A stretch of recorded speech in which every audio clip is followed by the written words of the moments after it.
قید ذرا یہ وقت کے فرعونوں سے، کوئی قید ذرا یہ وقت کے فرعونوں سے خاک ہو جاتے ہیں سورج کو بجھانے والے۔ محترم استاد صاحبان، پیارے شاگرد ساتھی، السلام علیکم۔ میری تقریر کا موضوع ہے میرے پاک وطن کے پاسبان۔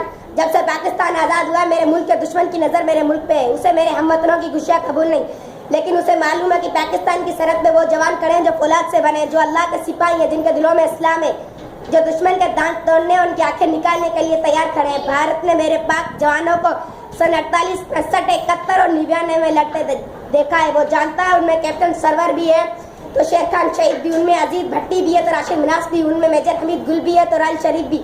جب بھی مشکل وقت آتا ہے پوری قوم وطن کے ان سپاہیوں کے ساتھ کھڑی ہوتی ہے۔ انڈیا نے اگر کبھی بری نظر سے دیکھا تو انشاءاللہ ہم اپنے پاک فوجی جوانوں کے ساتھ مل کے انڈیا کا دنیا سے نام و نشان مٹا دیں گے۔